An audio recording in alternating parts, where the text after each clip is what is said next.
Welcome to Prof E Plays. I'm Prof E, and I'm finally going to be playing the Monster of the Week session. I've made several attempts to record this, but my recording just keeps stopping. So that's where I have a little bit different setup. It's probably a little bit wobbly because I have my my wife's cell phone tripod set up with my phone on it. So that's why things are looking a little bit different. I have to kind of train myself to stop looking at myself because then it looks like I'm looking off to the side, which is okay. I need to get used to this. Okay. So anyway, we are going to be picking up with Monster of the Week. Again, using the Solitary GM here as our solo engine. Solitary GM. Okay. And that is basically that. Just as a reminder for those who haven't watched the other sessions where we did the setup for it, what is going to be happening here is I have set up a mystery, and I have a session. I don't think at this point it actually has literally any views. We put together the mystery that is going to be, I guess, what we're going to be playing our way through. So you can be surprised, and that's fine. And I'm going to be surprised too about in terms of what actually happens as far as that goes. Then we have our three simulated players. They are Sarah. Sarah is going to be playing Emily, who is the oldest of our siblings here. Right, so just as a reminder, Emily is one of the wronged, which this particular playbook, that is somebody who was killed by the supernatural at some point in time. So in this case, we know it was her friend Phoebe was killed by a vampire. As a result, Sarah always carries around wooden stakes and mallets. Then we have Casey is going to be playing the middle sibling, Jesse, who is the spell slinger, right, has some magical abilities as far as that goes. And then we have Leo. Leo is going to be playing the spooky. The spooky's name is Virgil. So Virgil is the younger brother. The other two are, I want to say, 25 and 23. I think I have them written down, but I don't want to bother looking at the moment. Virgil, on the other hand, is 13. Right, so he's definitely younger, but he also has like this kind of the weird, spooky supernatural powers, where that is what's going on there. So the three of them travel around kind of Winchester style, except that they are in, what is her name? Emily. They're in her truck, right, driving about, right, looking for supernatural things that they have to deal with. Checking, I want to see what kind of truck she has, because I know I have it written down somewhere. Yeah. I don't know. I can't actually find it now. It's kind of wild, because I knew she had a truck. I specifically remember picking that. Yeah, well, whatever. Alright, so that is what we've got. So here's how things are going to work, right? So I will be primarily taking the role of the GM, and then we'll be rolling to figure out what the players do. Nice thing about this, it's a 2d6 system, right? So what I will do, I will first roll my 2d6 to figure out what type of style is being used by that particular player for that character at that point in time, and then I will do whatever rolls are necessary based on the system of Monster of the Week. It is a Powered by the Apocalypse system, which just kind of broad strokes what happens with that. You roll your 2d6, you add a modifier based on whatever the relevant ability is. If you hit, I believe 6 or less, right, is typically a fail, which means that, well, you fail. You also get an experience point. Then also, typically it's the 7 to 9 range, then you have kind of a partial success, that kind of thing, or success at a cost. Then 10 or higher is definitely just an all-out success. At least in general, that's kind of the way that it works, right? So, unfortunately, with my setup here, you can't really see what I'm rolling, but oh well. I guess, why would I change it? I'm not that creative. All right, so, so here we go. So let's start out entering GM mode. So as you're driving along in Emily's truck, you're listening to the radio, and a report comes through, right, saying that there have been strange weather patterns that are now continuing in the town of Wolfsbow in eastern Pennsylvania, about an hour from Philadelphia. These strange weather patterns over the past few weeks have included being unusually foggy, so some isolated hailstorms, specifically in the area of Wolfsbau. Right, upon hearing this, then I think Jesse decides that yes, they definitely should go and check this out. After all, if they don't, they would not be taking the hook and there would be no adventure. Right, so Jesse says, hey, I think we should all go check this out. There's something funny, right, going on here at the very least. Right, so they head to the town of Wolfsbau. When they get to Wolfsbau, what they find, right, is it's a small town. It kind of has that classic American small town feel, where there's a main street with just a small downtown area, maybe a couple blocks long, that kind of thing. Storefronts, there's a diner, a beauty parlor, these kinds of things. There's a town hall that's kind of at the end of the street there. There are a couple blocks either side where there are a combination of some alleyways and some houses, mostly detached homes here. You really don't have big apartment buildings or anything like that. Right, so it's kind of a classic small town nestled amongst the hills of Pennsylvania.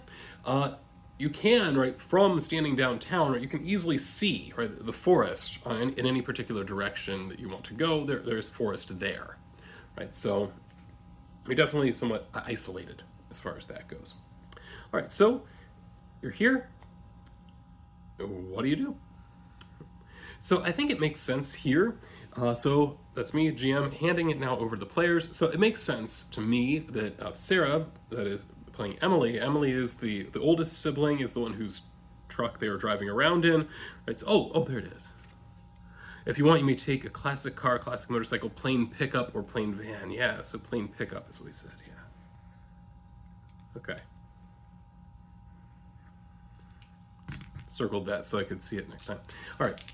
So I'm going to roll first to see what kind of style she's going to be using to figure out her action. So first, the first die I rolled was a 5. The way this works is if it's 1 to 3, then it's going to be one of Sarah's primary play styles. Notice it's a 5. So anything 4 to 6 is just a random play style. The other die was a 3, so I checked my list. 3 is the tactician. So the tactician is focusing on the question of if this were real, what would make the most sense? What would be the logical thing to do? And so I think that's what we're going to do. All right, so Sarah as well. And it makes sense, we're just driving to town. We need to do some investigation. The sensible thing is going to be find somewhere where it looks like there are lots of people around. Right? So where is it that lots of people seem to gather? Right? So I now, as the GM, I'm going to check. Okay, in terms of locations, it looks like probably where you're seeing the most activity is right around the beauty parlor. There are people coming and going, right, there at the beauty parlor. So that would be perhaps a sensible place to go into. All right, so 3 of them enter the beauty parlor. Now they're trying to gather some information. So in this case, they're trying to investigate a mystery. So it makes sense for, let's see, who should take the lead on that? Let's see, Emily has a +1 sharp. Jesse has a +2. Leo is at a 0. Right, so it makes sense here. So Virgil is the character's name. Right, so Casey says, if we're investigating a mystery, it makes sense for me to have Jesse do that. Right, so Jesse's the one that's going to be doing kind of the interrogation, that kind of thing. Right, so they walk in, there are people around, right, and Jesse just says, hey, right, we're new into town, right, we're trying to, we like to look for weird stuff, and anything weird, right, happened recently that might be of interest, right, okay, right, so, wait, I forgot to roll for style. So Casey, first rolls for style. It's going to be one of Casey's primary styles, because we're going to roll a 2 there, and specifically storyteller style. Right, so the storyteller style, what is that defined by? It's what would bring the story, something that would bring the story forward. Right, well, naturally, finding out what's happening is the logical thing for us to do at this point in time. Right, so that's what Jesse is going to do. So we just simply ask, right, is there something odd, like anything you've noticed that has been strange around here recently? Right, so now we're going to go ahead and make the roll. So I rolled the 2d6, so I rolled a 5. The 5, though, it gets 2 added to it because of sharp here. All right. I wonder, does somebody want to help? Because I think that, who was it that also had some sharp? Yeah, I think that it looks like it's going to be Emily. Emily also has a little bit of sharp, so Emily's also going to try to help out. So I guess we're going to do all of these rolls, and then we'll figure out what happened. So in terms of helping out, right? So I think that in Emily's case, right, I think Emily is much more observant, is kind of the way that she is going to perceive things. So she's going to be kind of watching people's faces to try to figure out if there's somebody that she thinks might actually have a story, right, to tell, right? So you roll plus, oh no, it's plus cool to help out. So who has high plus cool? Okay, well, Jesse's the one doing the thing. 0 cool there. Virgil has plus 1 cool. Okay, so never mind. It's going to be the little brother that's doing the observing. So rolling plus cool. Oh, that's a very good roll. So 9 plus 1, that'd be a total of 10. So your help grants them plus 1 on their roll. So we had, the original roll was a 5, add 2, then we add another 1, so we're up to a total of 8. So that's 8 on Investigate a Mystery. So the way that this works, it says on a 7 to 9, you hold 1. 1 hold can be spent to ask the keeper one of the following questions. So there's a list of questions here. I want to know the answer to what happened here. Right. So the person who actually speaks up is the hairdresser. She says, well, welcome to town. I'm Cheryl Foster. And yes, I did have something really weird happen to me just the other day. An old woman came in, right, with just like white hair, all tangled, bedraggled. Her clothes were all bedraggled as well. And she just asked me, right, to comb her hair, and it was an awful mess, right? But I always try to do the right thing, and clearly has had better luck in the past, right? So sure, hop in the chair. I did my best, but as I was trying to comb her hair, right, my hands got really cold and they froze up. I actually got a little bit of frostbite from this. I'm okay now, but I managed to get through it. And then the woman, to pay me, right, she handed me this, and she holds up a ball of yarn, this ball of yarn, which I guess I do like to knit when it comes wintertime, but that's it. And I think I wasn't going to make a big deal of it, so all right, and sent her on her way. And that was that. It did definitely stand out as something unusual, and I don't think, like, I didn't recognize her. It's a fairly small town. Most of us know each other, but I do not know her, nor have I met anybody that does. So that's what I got. So I mean, if you want to find out about her, I mean, I'm sure you can do whatever you want. I don't have much information to share, but I'll happily answer whatever other questions you might have. Okay, so now we have an in, right? So I think at this point, it does make sense for us maybe to try again, to do further investigation in terms of following up on this, right? So I think that Casey is going to again roll to investigate a mystery. So this, again at a +2, 7 plus 2 is 9. Right, so again, one more question. So the question I think is, where did it go? Right, so this old woman, when she left, well, where did she go? Right. She just walked out toward the street and then turned to the left. And I don't know where she went after that. I kind of lost sight of her when she was past the window. All right, so now at this point, right, as the PCs, this is what we know. We know that there is an old woman who had her hair done, or at least combed, right? Gave somebody frostbite in the process. Was not recognized by any of the townsfolk, right? And left and walked down the street to the left. That's what we know at this point. Right? That's not a lot to go on, so it makes sense that we perhaps do a little bit more investigation, right? But I feel like we're kind of tapped out in terms of what we're going to learn here. Right, so I think that maybe it makes sense for us then to head out and see if there may be somebody else, right, who saw her or something like that. Or maybe we can track down what she would do. Okay. All right, so anyway, I want to see what somebody else would do. So this has been kind of emphasizing Jesse quite a bit, Jesse being the one asking the questions. So let's see, at this point I've not tried Leo's play style. So, okay, what do we do next? Leo, I've not heard from you recently. Right, so what is it you would like to do? He's going to use one of his primary styles, specifically 6 here, that would indicate the secondary style, that would be power gamer. So what Leo's going to do as a power gamer, the question is, how can I take advantage of the game rules? So it makes sense for Leo to say, what do we have high scores in, and then use that, right? So Leo says, well, from my perspective, the thing that I'm really good at is weird, plus weird, that's it, which he can use for a few things. One would be jinxing, but there's nobody here that he really wants to jinx. And it doesn't make any sense, right, for him to do that at this point. There's the big whammy, which he can use for attack purposes, but again, that really doesn't make sense. There's nobody here to attack for him to use that either. Similarly with hexing, hexing is another ability that he can use, but again, it doesn't really make sense to do that either, right? So what I think it makes sense for us to then try to use the magic for, let's see what other kind of effects magic can have in the system. So I have here my various reference sheets.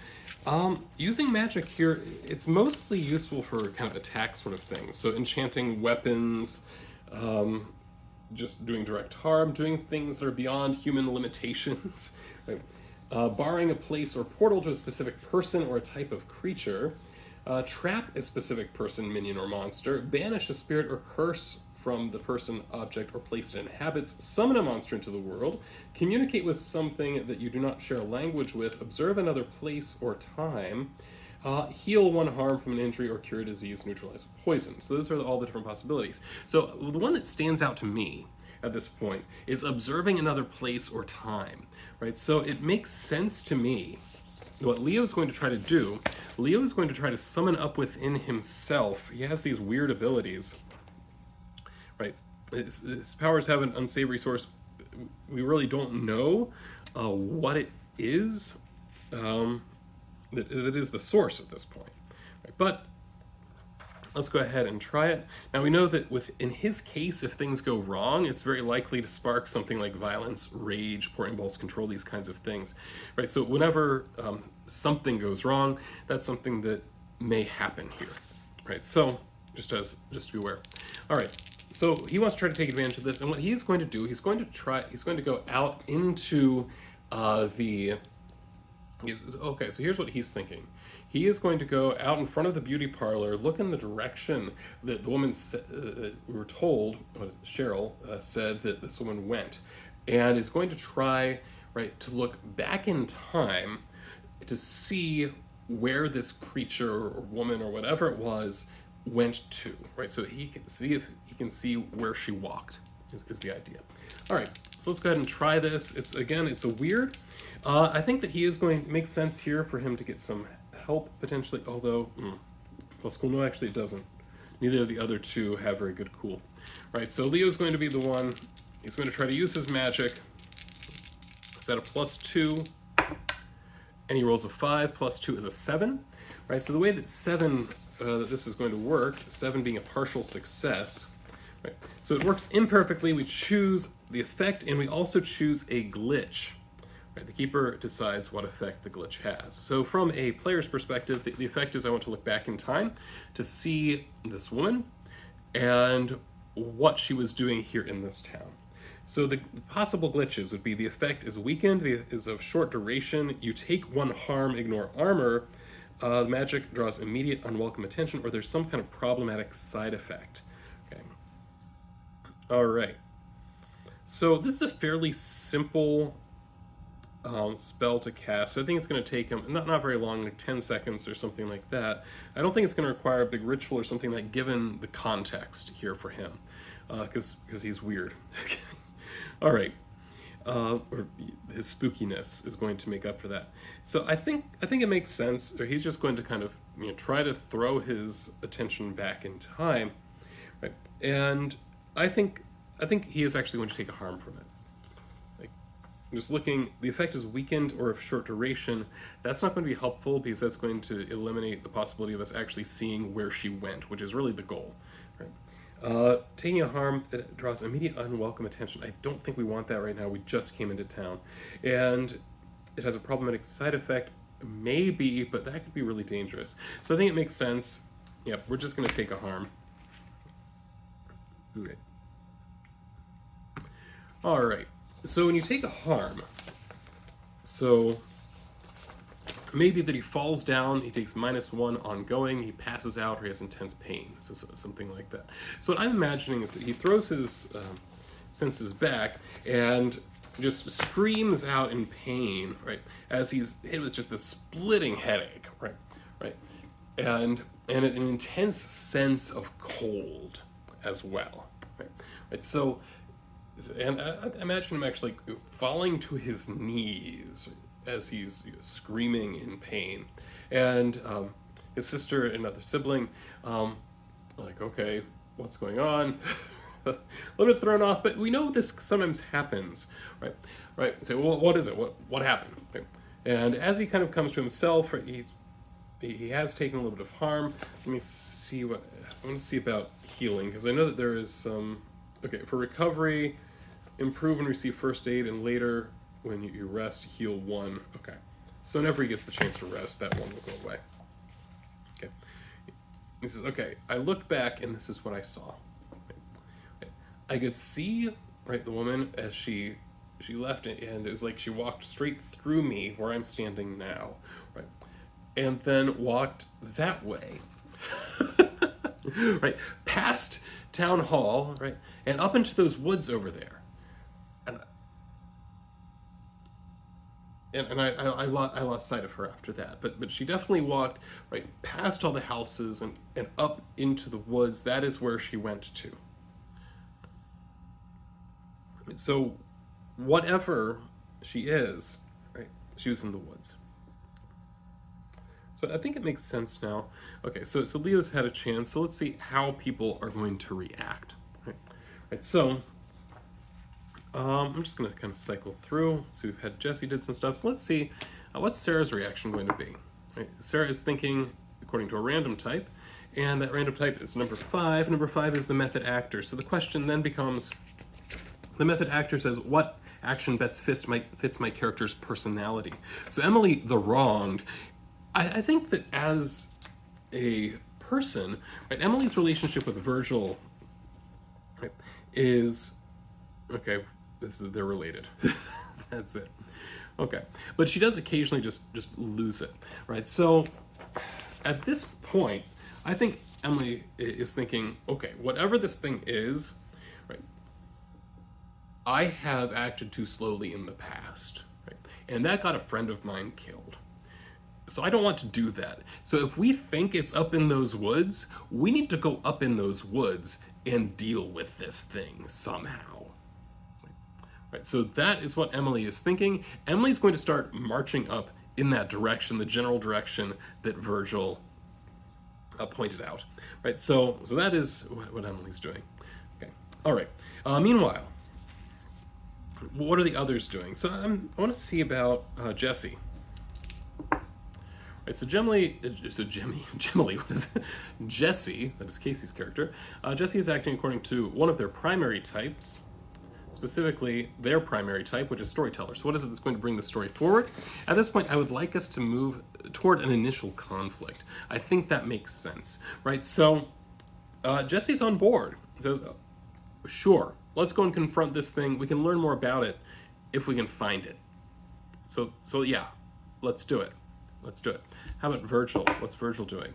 Again, acting according to one of their primary types, specifically the power gamer. Okay. So what is it that's going to allow Virgil to use magic again? I can see him actually like trying to get some more information about this woman that he saw. See if he can look into the future again. I think that's what he's going to try to do as they're walking, actually. Right, so he's going to go ahead and try and like recast that same spell again, right, to see if he can kind of look a little bit further into, not into the future, but I guess not quite as far into the past, if that makes sense, right? And awesome, 12. No, 13. 13. Okay, so that'd be a 10 plus, right? So 10 plus, this is, we don't yet have advanced, so we can't use that. But using magic on a 10 plus, the magic works without issues, just choose the effect, right? So in this case, he doesn't have this splitting headache anymore. He can just look into the past and see, so, and he can actually like figure out exactly where it was, right? That she went to, right? And like whether she's still there, I don't know, but he can at least like track her to where her lair is. Let's say that, right? So he can track to where her lair is. It's here in the forest, right? So I think that is really so this lair, den, or whatever we want to call it, right? He knows, right? He can sense, right, where this is, right? Thanks to looking back. So actually, I know exactly where we need to go. So he is going to help Emily out in leading the way right there. So I think that as they're approaching, they need to read a bad situation to figure out what are they walking into. Jesse is the one that has the greatest ability at that. So I think it makes sense, right, for Jesse to kind of take the lead on this. Right, so reading a bad situation, we've got 5 as the roll, plus 2, that's a 7. 7 being a partial success, right? So when you're reading a bad situation, and you get a 7, you get 1 question. It's what's my best way in, what's my best way out? Are there any dangers we haven't noticed? What's the biggest threat? What's most vulnerable to me? What's the best way to protect the victims? At this point, we don't know of any victims, so the sensible question would be, what's the best way in? Right, so what is the best way into this lair? So it turns out the lair is really just kind of a thicket, right? And there are kind of a few different ways in, right? So what you manage to locate is that there is one way in where it looks like you're coming from downwind, so if smell is at all involved, right, then you know you're going to be okay. Otherwise, there's not a whole lot of difference. It's not like one is better concealed than the other or something like that. So you do have one way that is perhaps a little bit better than the others. Right, so what then is there kind of a mechanical effect from that? Let me double check that. If you act on the answers, you get +1 ongoing while the information is relevant. So that means if they're trying to sneak up, then that would actually be helpful. So is that something they're going to try to do? Are they going to try to sneak in? Yeah, I think it makes sense, right? So they are going to try to sneak in. I'm going to make them all roll for this as they're trying to sneak into this area. All right, so we'll go one by one through it. So in the lead would be Emily and Virgil. Which of you goes in first? Emily, obviously. Emily would. Although, wait, they have to make a decision. Let's let them roll for style.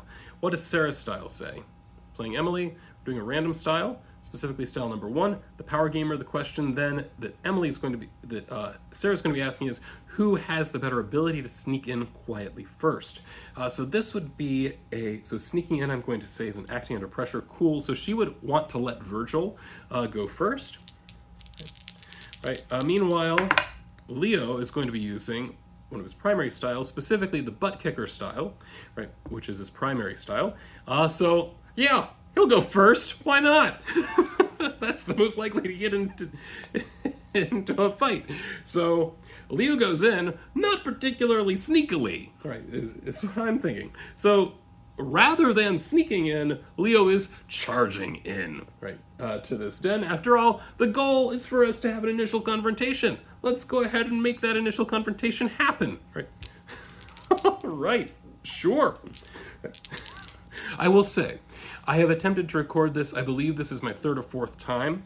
The previous times I just kept running into problems and the recording quit after like 15 minutes at most. Maybe 20 I hit once. This was not at all how any of those other sessions went. Well, all right. That's okay. And that's one of the cool things about solo gaming. You never know. Even the exact same situation can end up a very different situation, just because you roll things a little bit differently, right? And different days you kind of end up, you're in different mindsets, right? So let's go ahead and see what we've got here. All right. So Leo's walking in as a butt kicker. So how is he acting? Well, I'm wondering what kind of role he's going to be making here, because he doesn't actually, like, he can't like immediately try to do harm to anybody because he doesn't know if there's anybody there, right? Okay, so, and this might just be like just a straight up just a normal acting under pressure, right? So So yeah, so he's just hoping, he wants to surprise whatever is in there. So I think he's going to be doing that. So he's going to be rolling a plus cool for this. So let's see what happens. I got a 7 plus 1, that's an 8, right? Which would be, the keeper's going to give you a worse outcome, hard choice, or price to pay, right? So he comes in, and it turns out, oh, we'll also give him another plus 1 on that, right? So it's not just an 8, it's a 9. Doesn't make any difference. He walks in, and whatever this creature is, right, is there and appears to be waiting for him, right?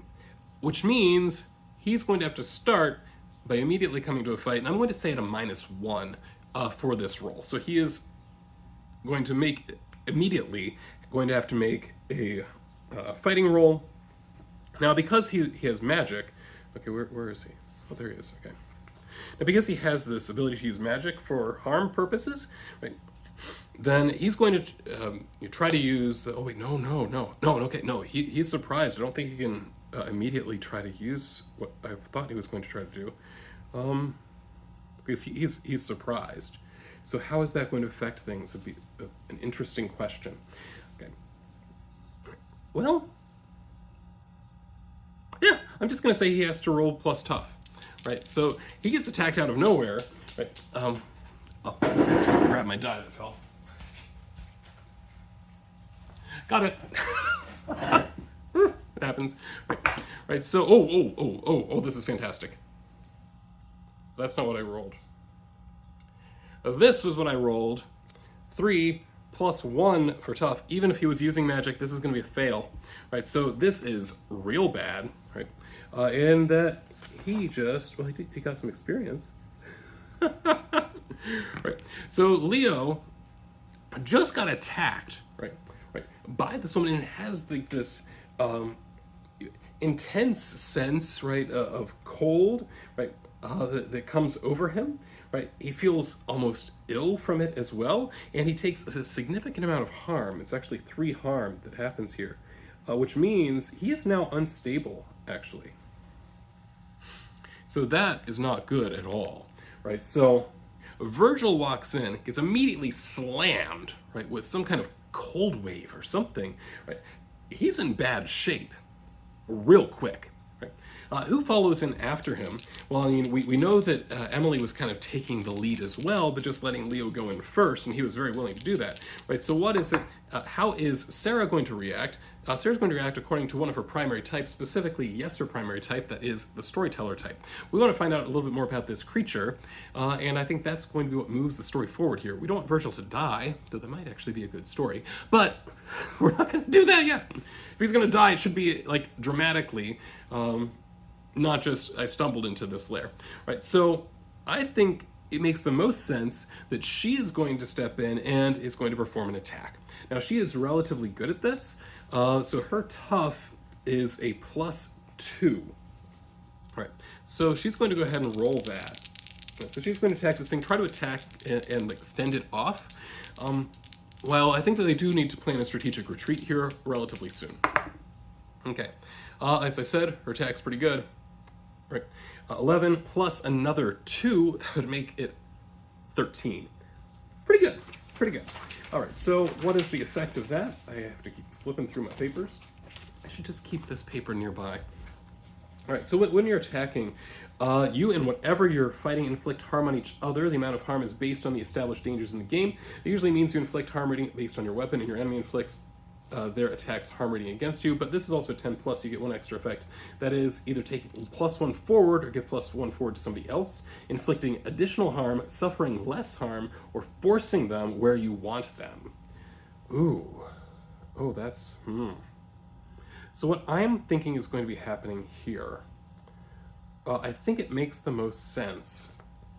So first, let's just do the basic stuff, right? So in terms of harm, I think it makes sense that the easiest thing for her to grab and fire is going to be your 9mm, which causes 2 harm, close, and loud, right? So that would be 2 harm. But it doesn't actually get through anything because the creature does have 2 armor. So, yeah, okay, you shoot it, it doesn't seem to do anything, except we are going to use we're going to use this to actually do additional harm. So there is 1 harm. that does get done to this creature. So it does appear that this woman, it does appear to be an elderly woman. Oddly seems like moss is growing her feet or something like this. Right? And she is surprised by the fact that, as she got shot in the shoulder, let's say, she got shot in the shoulder, she's surprised that it actually hurt. Right? That is not normal. Meanwhile, what is Jesse going to do? I think Jesse is going to step in.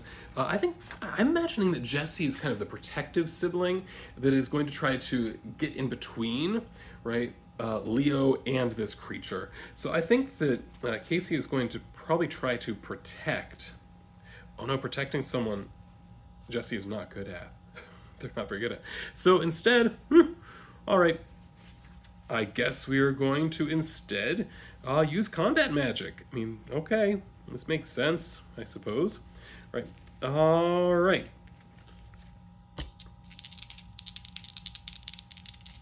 Right, so the way that Jesse works, Jesse has an amulet and has some oils that they use, right, in order to work their magic. So, as well as, doing gestures and the like, doesn't have incantations, doesn't require that, right? So pull out some of their oils to work their combat magic, right?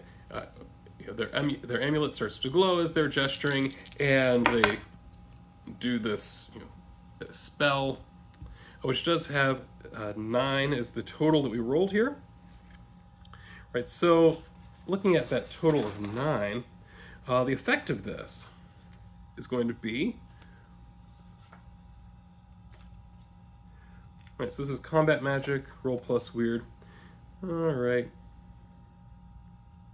And what have we got? We've got 1 harm, because it's ball magic, it's specifically a wind ball, so it's something like a magic missile kind of thing. So a ball of wind, right, goes and hits this creature, right? It does a total of +2 harm with life drain on it. Unfortunately, it is not armor piercing, so it doesn't have the ignore armor trait. So this is something, again, it doesn't seem to do. This one actually doesn't seem to do anything, right, to the Buschmutter. I mean, like, blows her hair back. That's about it. Oh, I just revealed what it is. Surprise! I knew that before. Okay. Right. So yeah, this creature, her hair blows back, but that's about it. Right? There's not a whole lot of effect that seems to come right from this magic spell. Okay. So that's that, it appears. All right. Next then. Yeah, and even with that, I mean, yeah. So this is 7 through 9. Oh, but they inflict harm on each other. Right. Oh, and I forgot about that. Oh dear. They're all in bad shape, because they all would also take the harm from the Buschmutter as well. Right, so yeah, they're all in bad shape. Certainly, Virgil is in the worst shape of all of them. Right, so now we have another round. So I'm imagining, like, the way this is set up in my mind is we have Virgil's in very, very bad shape. He's going to have a hard time doing anything, as he is unstable at this point, I believe, right? So harm, you get worse, and yeah. That's it. Oh, I forgot. I did forget one thing. That is that we do have 1 armor on just one of the characters. Ooh. Oh, gosh. Yeah. It's only the wronged that gets armor here.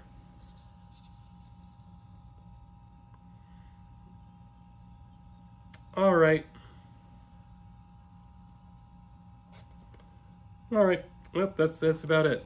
All right. So then, Leo's in bad shape, but he's not dead. Okay. So, all right. So I think that Leo is going to. What's he going to do? All right. Roll. Well, one thing he's going to do, random, story-based. What makes a good story? Well, what makes a good story is actually having characters in it. So I think that Virgil is going to try to run for it, right? So I think this would be like trying to exit the situation.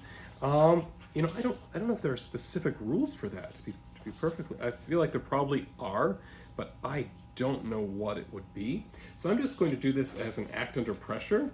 Right, that is that he is going to try to get out of there without getting hurt anymore at this point.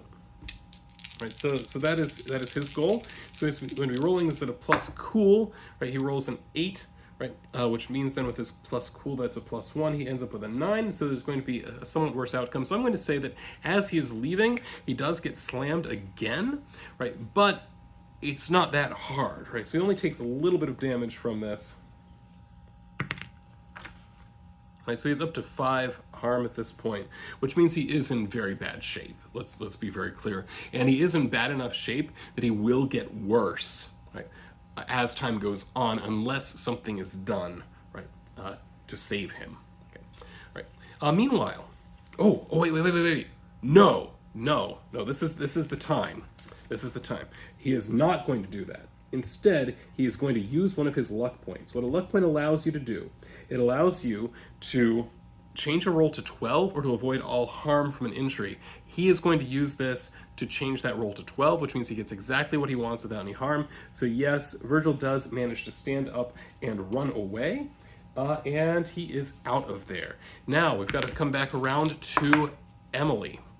So what is Emily doing? Emily's acting according to a random type and is, nope, wrong one, method acting, right? So the method acting, remember, that's what does it make sense for Emily as the person to do. Oh, we want more information. We really do. And this is real bad. So, but at the same time, okay. I think that what Emily is going to do, this is bad, is going to try to act in the protect someone role, right? So that means that they're going to try to, she is going to try to protect any harm that might come, right, to Jesse as Jesse's leaving. I think that is the idea here. So we're going to prevent harm to another character. Roll a 6. Also get a +2, I believe, on that. Yes, so that brings us up to 8. So you protect them okay, but you'll suffer some or all of the harm they were going to get. All right, so Emily maneuvers herself in between, right, Jesse and this creature and says, "Get out," right? To which Jesse's seeing Virgil already leaving. Jesse has kind of a protective role, right, toward Virgil, and says, "Okay, right, I'll take care of him," right? And also tries to get out, acting under pressure. This again would be based on cool. We roll a 7. A 7, that would be kind of a partial success. So that means that, yeah, there would be some damage done. What I had done before, there would be like a point of damage, which fortunately is something that that Emily's armor can absorb. So I think that no harm comes from that. Right, so Jesse is out of the situation. Right, then we need to go back to Emily. Right, so can Emily manage to extract herself without any problems? Right, so again, acting under pressure. So this is going to be based on cool. 9. That's a yes, with some potential for difficulties, but again, right, the amount of damage done isn't that significant. So it doesn't manage to get through her armor because she's the one that actually has some form of armor. All right, cool. So they all managed to leave in very bad shape. Virgil is very, very clearly not in good shape at all. I mean, if you look at kind of the descriptions of where he is in terms of the amount of harm he's taken, let me see if I can find this description. It's not good. It's really what it comes down to. Yeah, he's not good. Okay, and the fact that he's still managing to move is perhaps miraculous. All right, but they manage to like support him as they leave. Right, I'm gonna say like this creature doesn't seem to follow them. It's not interested in doing that right now. Right, so they managed to get away. So I think that what they're going to do now, they work their way back to town, right? Kind of having to half carry Virgil there, or perhaps completely carry Virgil. Actually, I would believe I can see Emily just kind of picking him up and carrying him, because I'm imagining him. He's 13, but he's not a very big 13-year-old. He's kind of when you look at boys around that age, you get this huge span, right? You get those that are like adults, and you get those that are like small children. I'm imagining Virgil's on the small child's side of that spectrum, of that particular bell curve, right? So you have he's in very bad shape. Emily is carrying him, right? So they can get back to the truck and think what they're going to do, right? So they get back to the truck, right? They put Virgil in the back, right? And I think that they need to do some kind of first aid is the first thing they're going to do here, right? So first aid we know can heal, right, one wound. I believe was what I had read.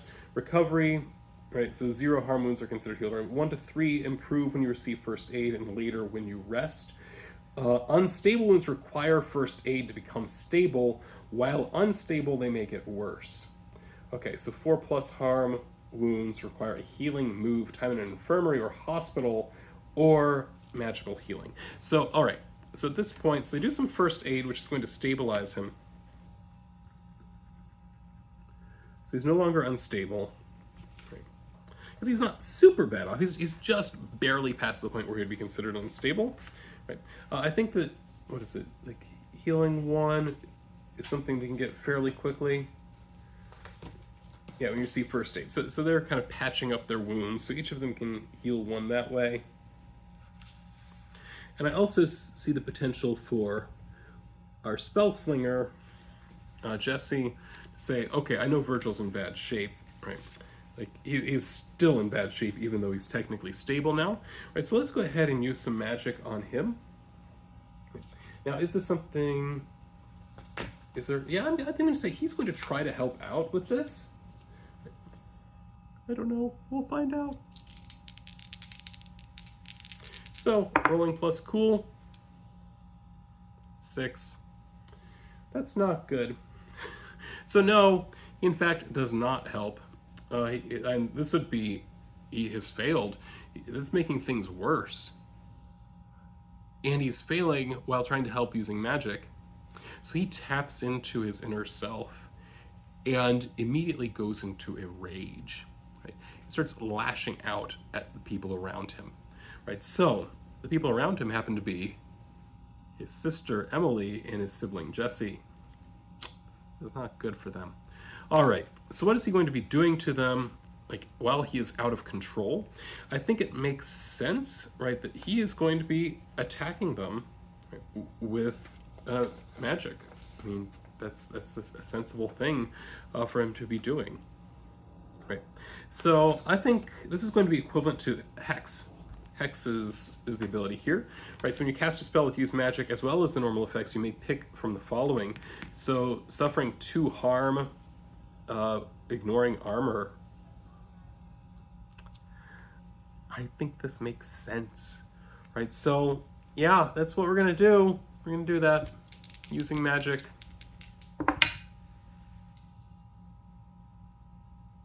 $11 against Emily. Okay, so the typical harm that would be done would be 1, ignoring armor, ignoring armor, plus another 2 on top of that. Yeah, this is not good. And that's ignoring armor. Right, so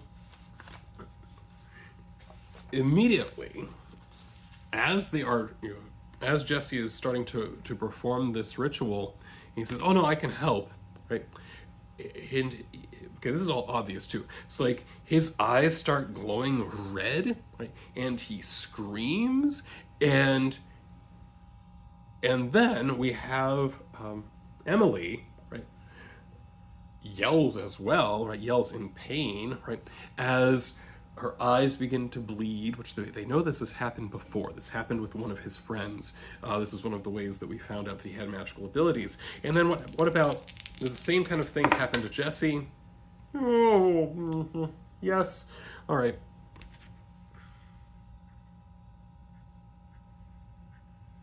So they are both unstable now. Oh gosh, this is bad. This is very bad. All right, so Jesse is now hurt as well. Okay. Right. And also they're both in very, very bad shape, right? Thanks to this backlash. But I think it makes sense, right? Um, and Jesse's going to say, oh no, no, this is not happening. We're going to go ahead and mark luck for Jesse. That will avoid all harm from that injury. I think it also makes sense, right? So I start to bleed, right? But manages just to kind of fight it off. Okay. I'm not going to do that for Emily, though, because Emily's not quite as bad as Jesse would be, and Jesse's ability to work is more important here.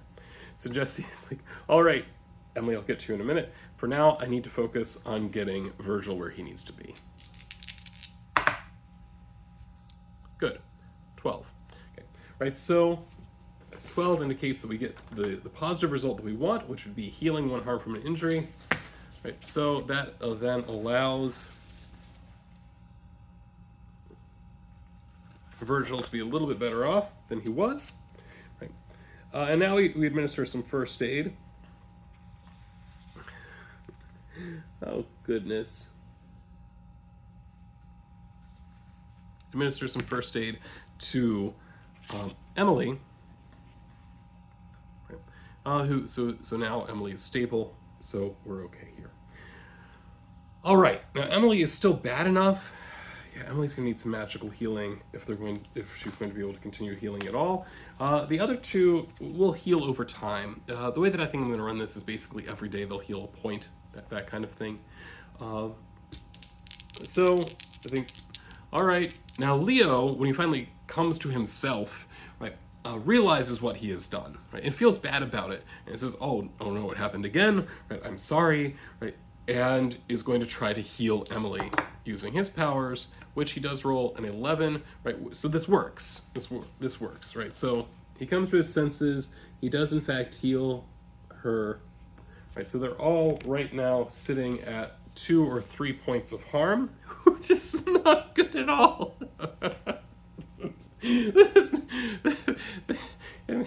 I'm not expecting them to make it through this. All right.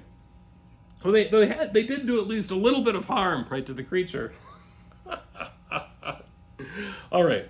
So at this point, they're in the truck. They're all in real bad shape. Like, okay, well, what are we gonna do now? Is the question. Okay. So Emily, the leader. So Sarah, we're going to roll for Sarah. Sarah's acting according to one of her primary, in fact, yes, her primary role, right? And that would be storytelling. So Sarah says, well, it makes sense here, right? We've just had this big setback. So we need to do more research to figure out what this thing is now that we have actually seen it and we've seen some of what it can do. So I think we need to go back to the investigating mystery, but specifically looking more academically at what could this thing be. Jesse's the one that has the best ability at this, so I'm going to say it makes sense, right, for, oh wait, that's not the way the storyteller would think. The storyteller thinks about moving forward, so it really just thinks about, yes, let's try to do some investigation of this phenomenon, whatever it happens to be, right? So, so what is it then Casey would suggest? Casey is acting according to a random type, specifically according to method acting. As well, Jesse, right? One of the things about Jesse as a spell slinger, right? Jesse tends to be somewhat more cerebral as far as that goes, and we see that in the high level of sharpness here. So I think that Jesse would be in favor of taking that more academic approach, and in fact want to lead the effort here. Meanwhile, how about Virgil? Leo says, I'm going to act according to one of my primary types, specifically the power gamer type. So what is most advantageous? Well, that makes perfect sense, right? Leo says, well, it makes sense to me that we should have Virgil try to help out and have Jesse be the one that is going to be primarily leading this investigation, since that's their ability, right? So Leo's going to go ahead and roll for the helping out. Oh, excellent, that's a 10. Right, so 10 we know for helping out gives a +1, right? So Virgil is going to be like, doing searches on his phone, this kind of thing, or rummaging through books and the like. Meanwhile, oh, excellent. We get a total of 10, 11, 12, 13, right? So that means we get to ask 2 questions. So we want to know, what sort of creature is it? And also, what can hurt it?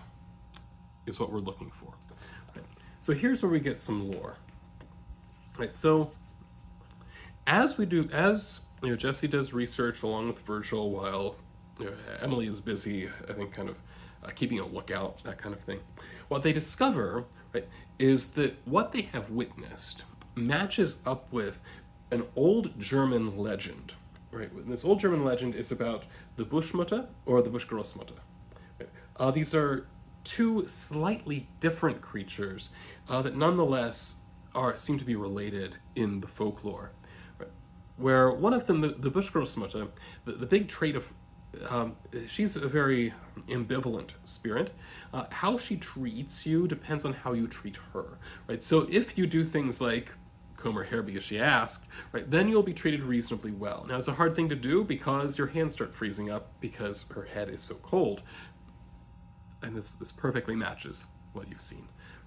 The Buschmutter seems to be somewhat similar in some ways, but seems to target specifically small boys and is always malevolent toward them, especially attacks them when they're gathering berries. That seems to be the primary time they get attacked, and will steal their berries, will smash their jars they're using to collect berries, that kind of thing. Right? Occasionally you will see either of them as kind of the head of a group, this group of Musterlein, translates roughly as moss ladies or something like that. So sometimes they will kind of serve in that sort of role, but that is what we see in the lore. Is that this is the creature. Now, in terms of what hurts it, the lore is not particularly clear about that. Other things we find out that would further confirm this is probably what we're dealing with. Part of the legend is also tied to things like fog. Fog is often associated with the Buschmutter cooking, and hail is also associated with Buschmutter in various ways, right? So these strange weather patterns, it does seem that Jesse's instincts were correct, that there's something weird going on here. We didn't already know that, right? But that does seem to confirm that this is the specific creature that you are dealing with. Other things about it, so another thing that might possibly point to a weakness is that the Buschmutter is also associated with having the cows in the area, their milk running dry. Right? So putting this together, you're noticing that she seems to have this antagonistic relationship, specifically with berries and cream. So there's something there, we think, that causes fear in this creature. We also know that it appears roughly every 100 years. And if you do look to confirm anything about Wolfsbow and you look back in time at some of the stories that are told, you do manage to find that there are reports of an old woman that appears right around in 1924. There was an old woman that appeared, as well as 1824. 1824 it was actually the first type of appearance of this. This particular area was settled by German settlers, right? So it appears that this creature does show up there. Other things that, we don't know what it can do, we just don't know what sort of creature it is. So yeah, so that would be all evidence that this seems to be a Buschmutter. And in terms of what can hurt it, berries and cream seems to be your best, lead as far as that goes. So what are we going to do with this information?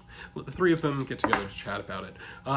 Sarah, playing Emily, says, well, I'm going to act according to a random type, specifically type number 3. I don't remember what that is off the top of my head. The tactician. So it says, at this point, what is the logical thing for us to do? We need to get our hands on some berries and cream. That's the obvious thing that we need to do. Right, so Leo, acting according to one of the primary types, specifically tertiary type, that would be storyteller. So what is this going to move the story forward? Well, if we're going to try to move things toward an end, we need to get some berries and cream. Yes, okay. So the two of them are on board, and Casey, acting according to a random type, specifically type number 3, that is, again, the tactician, says, yeah, I totally agree. This is what we need to do. So they agree they need to get their hands on some berries and cream, and somehow this can be incorporated into attacking this creature and exposing it to its weakness. Okay. All right, so that is the idea here. Okay. All right, so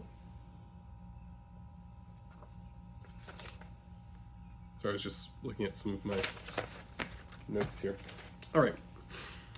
So they try to figure out, like, is there a grocery store or a convenience store or something like that in this town? I suspect that you wouldn't have a big grocery store here. There's probably another town nearby that has a larger grocery store, but you could find a convenience store of some kind. And yeah, I suspect they would carry, right, some selection of berries. You could probably easily find milk, right? Milk and ice cream, these types of things are certainly available. One thing that might potentially be worth looking at would be something like strawberry ice cream.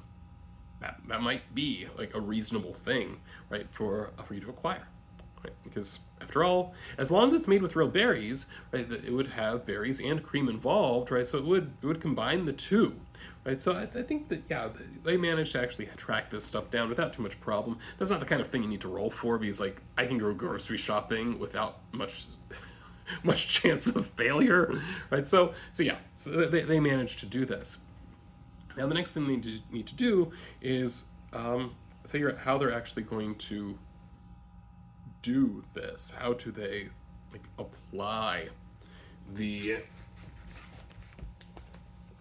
this weakness, right, to the creature? So I'm checking out here. I just want to read up a little bit about creatures' weaknesses, right? So mystery, weakness, and or monsters, weakness, and there we go. Right, so I'm just double checking my book here. This is something where, like, even though you can get a lot of the materials online, it's real helpful to have this. So weaknesses come in three main types: something that will harm the monster directly, like a silver against a werewolf; an environment that weakens or harms the monster; or a special ritual or action that must be taken, such as an exorcism, to drive out an evil spirit. So we think about the monster. What does the weakness do? Right. All right. So that's it.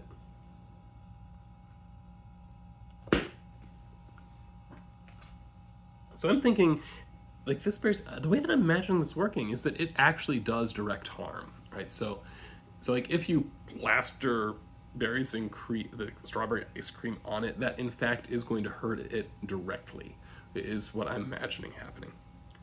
Okay. Now, I don't think that there's any need for them to act immediately about this. In fact, given their physical state, I think that they're going to acquire the strawberry ice cream, locate a hotel room or someplace to stay, which I suspect they can find a hotel room not too far away without much problem, right? And then eat a little bit of the ice cream and rest to heal up a bit. So they do that. Right? So they find a hotel room, right? They kick back and relax a little bit.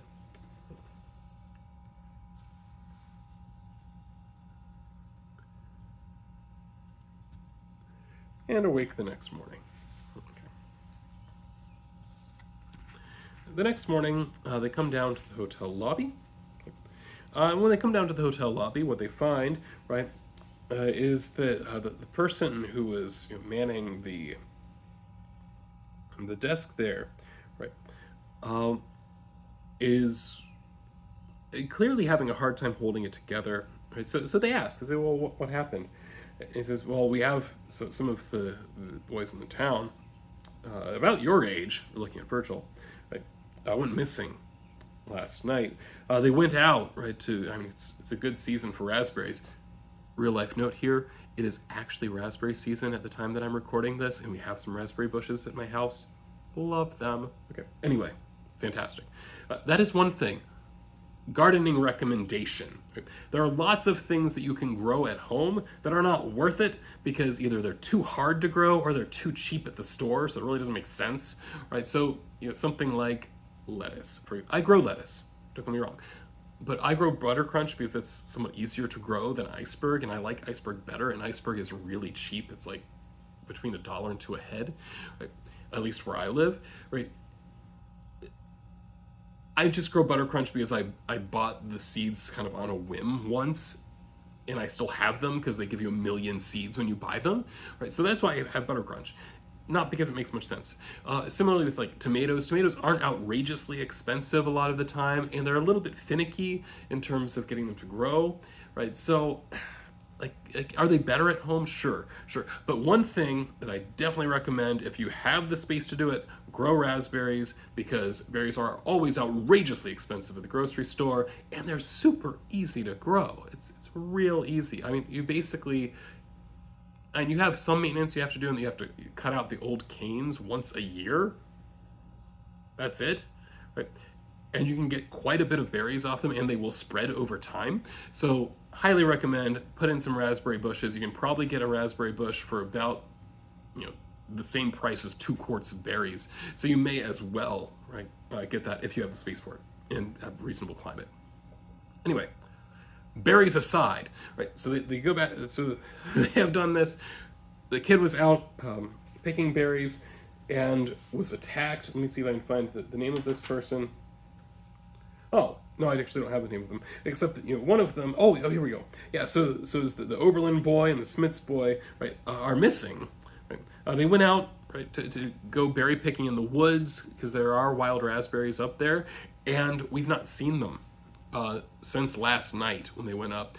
Parents are hysteric, right, are hysterical. It's a bad situation right now, right, but I hope you enjoyed your stay. Well, you need another night. Well, we're not sure, blah, blah, blah.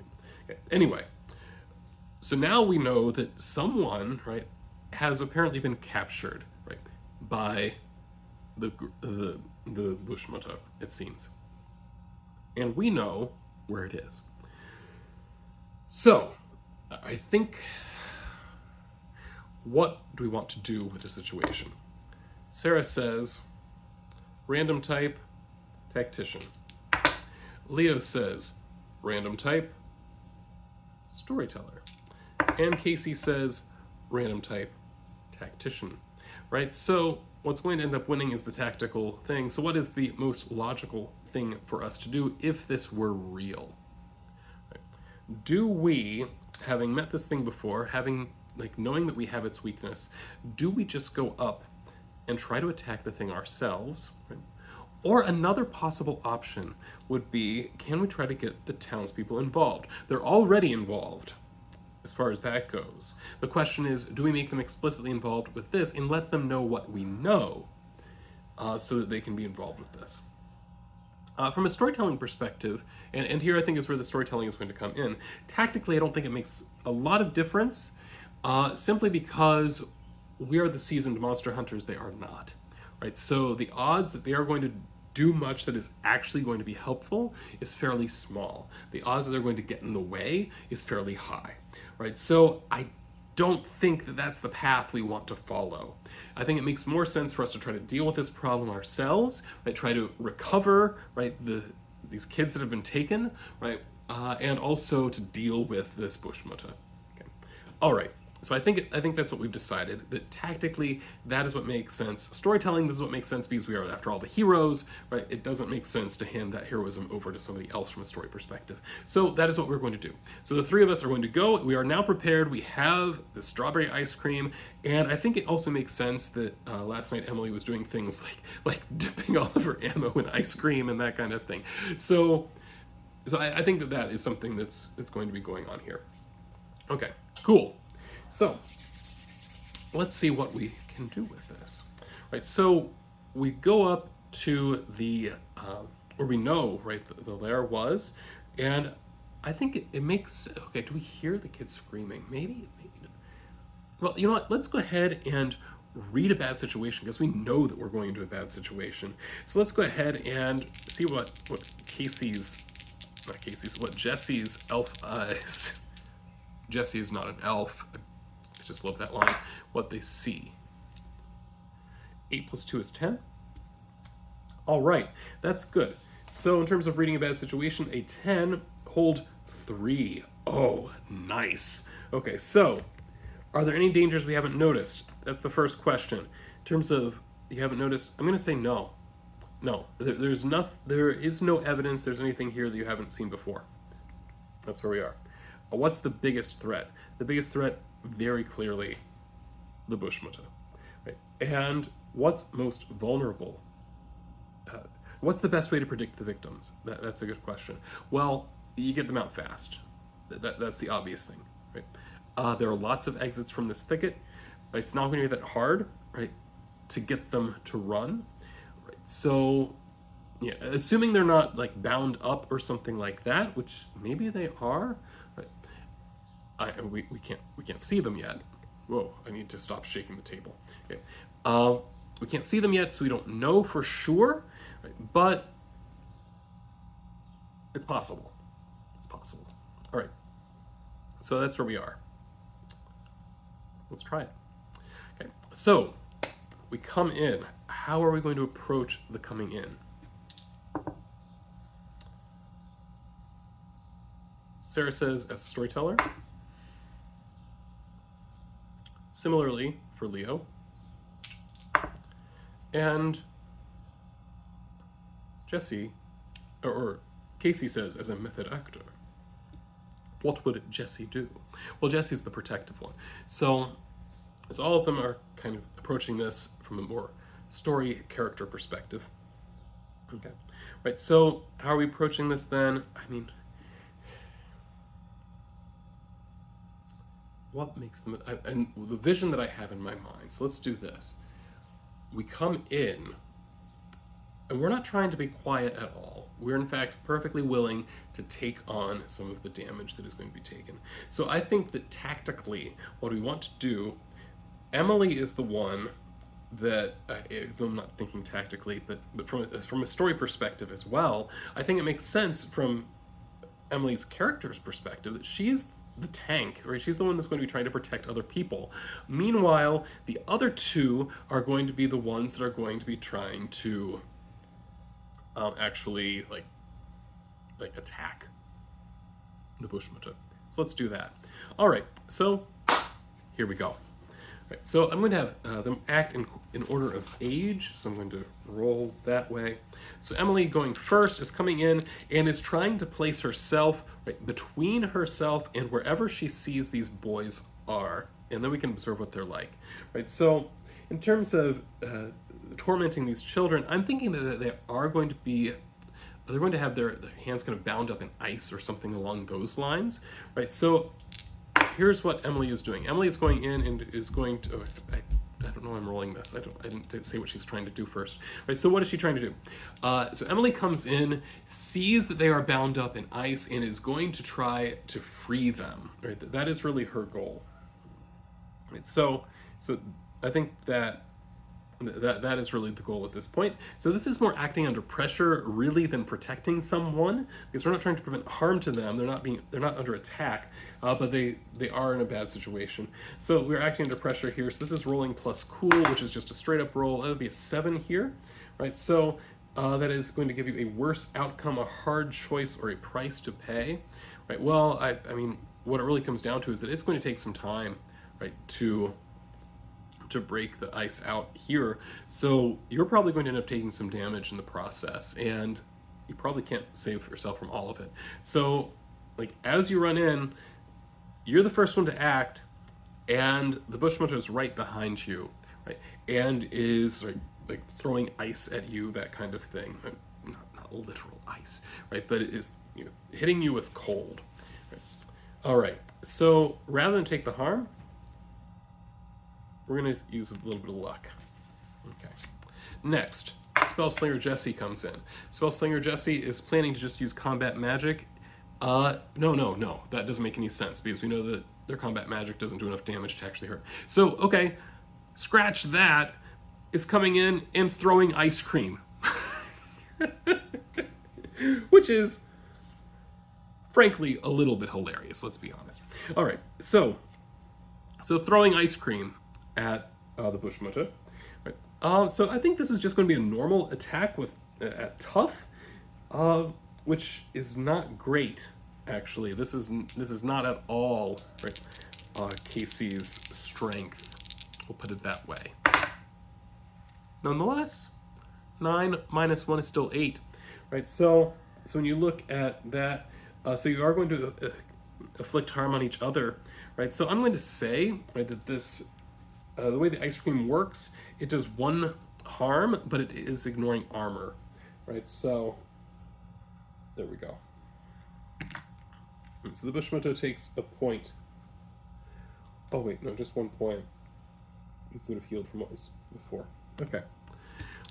Then Virgil comes in, and Virgil has actually a form of hex magic, actually can break through armor. So that is what he is going to be doing. So Virgil is going to use hex magic.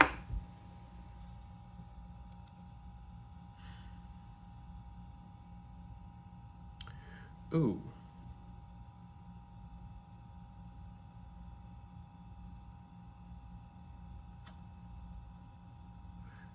Well, in any case, it doesn't matter. So here we got 11. I was reading a couple of his possibilities because he could big whammy, or hex magic has a very similar effect in terms of 2 harm magic, ignore armor, 2 harm magic, 2 harm close, obvious, ignore armor, both of them being magical.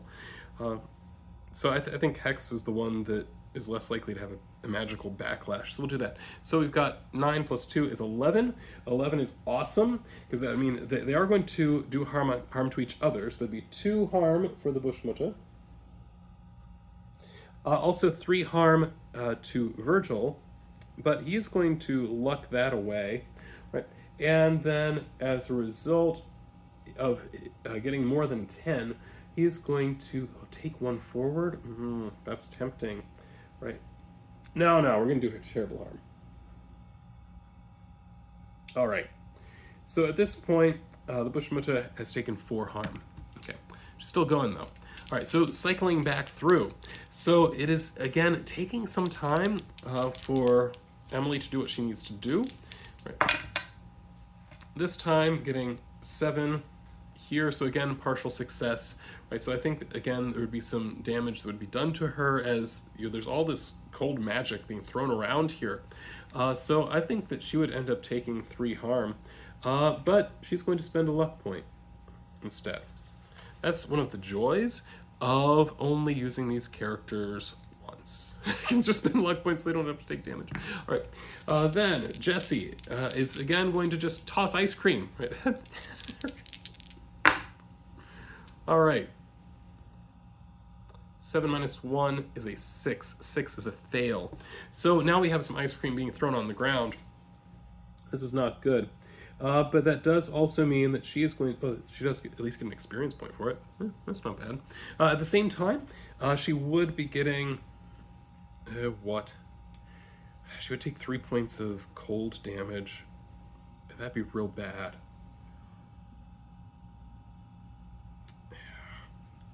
Fine, we're just going to take them. Wouldn't kill her. She is unstable now, though. Okay, but we can fix that. We can fix that later. That's okay. Then, what about... Oh, no.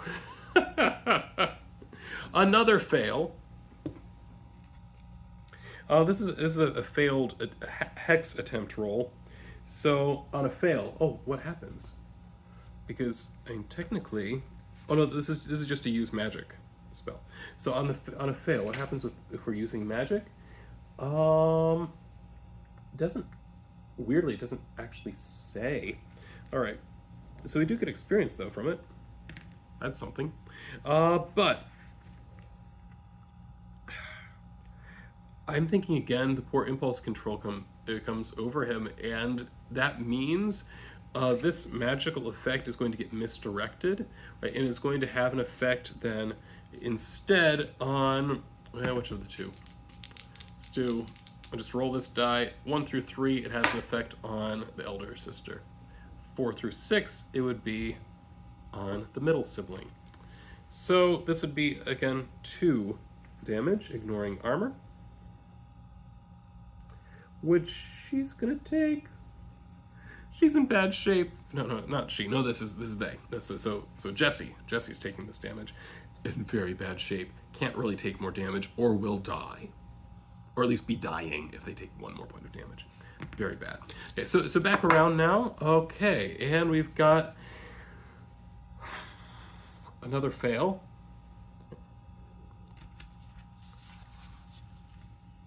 Which, let's change this to a success. Spending some luck here to make that a 12. Right, so that means you do what you set out to do. So finally, Emily manages to get these kids free so they can now move and leave. And I think they're going to head for the exits. Meanwhile, Jesse, oh goodness, what in the world is going on here? This is very bad. Fails.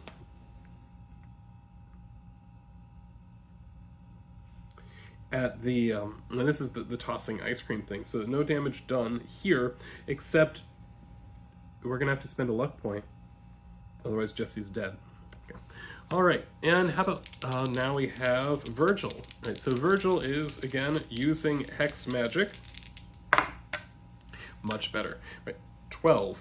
Right, so this hex magic then. Now remember, this is a use magic roll. It will inflict. It naturally inflicts 1 harm and then can do 2 more.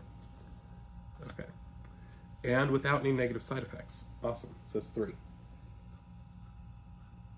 Right, so it's very clear the Buschmutter is in very bad shape at this point, which that's good news. Okay. As we turn around now, the kids are still trying to leave, so I'm going to roll this as a protect someone roll for Emily. Oh, awesome. 13. Okay, so it's 11 plus 2. It's 13. Right. So on that, right, protect them okay, you'll suffer some or all of the harm they were going to get, but... there we go. Choose an... Okay, on a 10 plus, we choose an extra. So all impending danger is now focused on you. You inflict harm on the enemy, you hold the enemy back. Well, certainly holding the enemy back would be a goal here. So that is, in fact, what is going to happen. Right, so this Buschmutter cannot follow the children as they're leaving and heading back toward home. Okay. Then Jesse, who's in absolutely awful shape, right, is still trying to throw ice cream at this creature. Snake eyes, literally snake eyes, and a -1. Got a 1. A 1.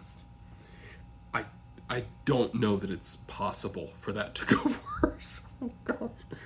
All right, well, it's at least experience, and then we're going to try to avoid harm from it.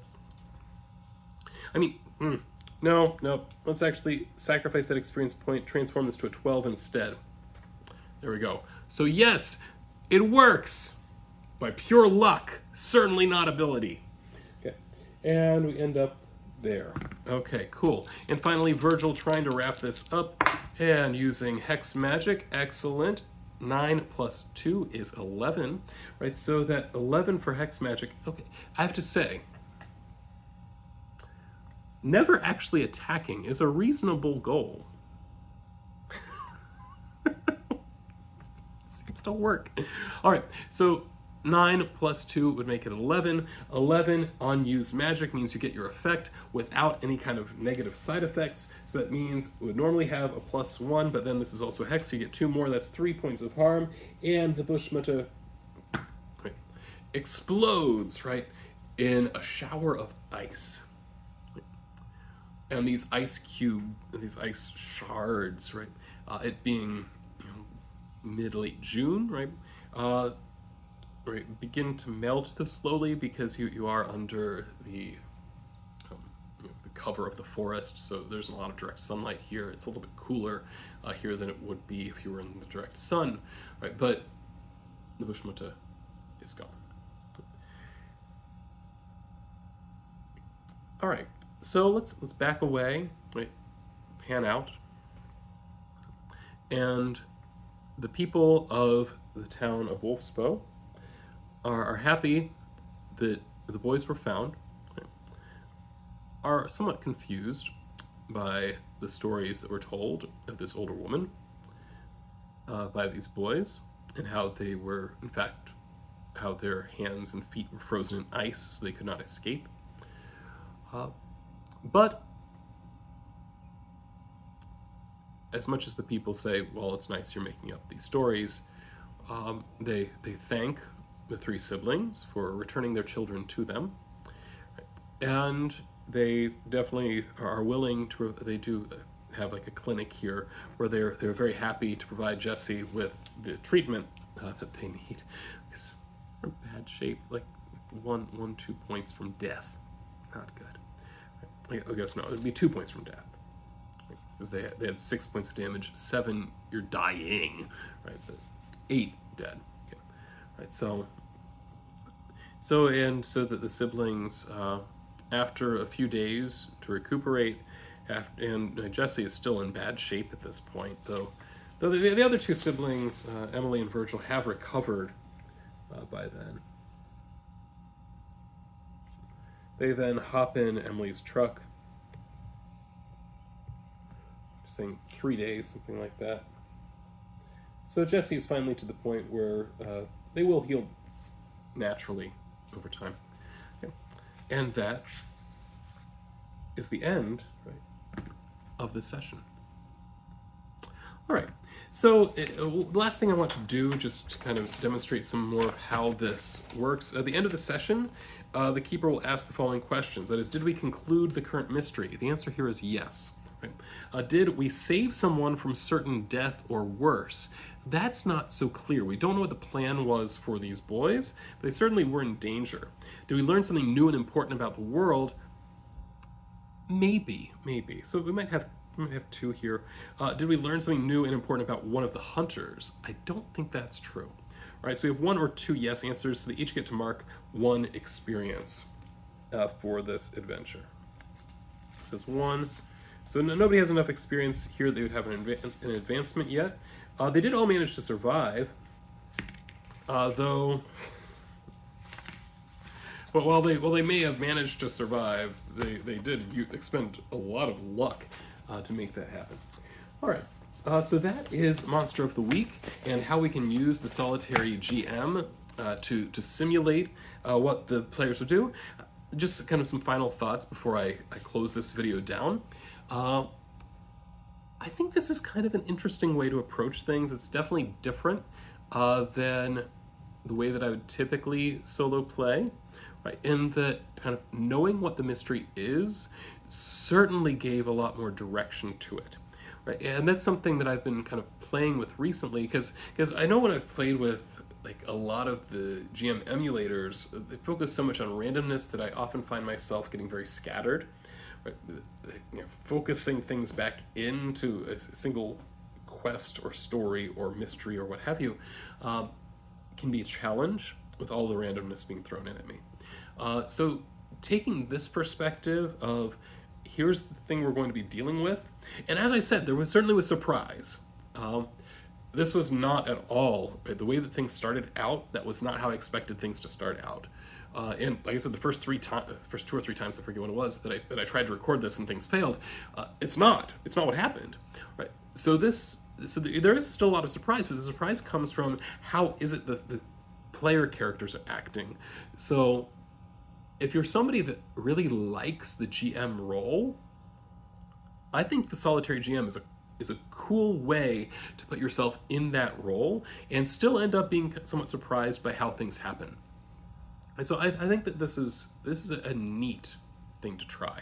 Right? So I guess that kind of wraps up my thoughts here. Right? So this is Prof E at Prof E Plays, signing off.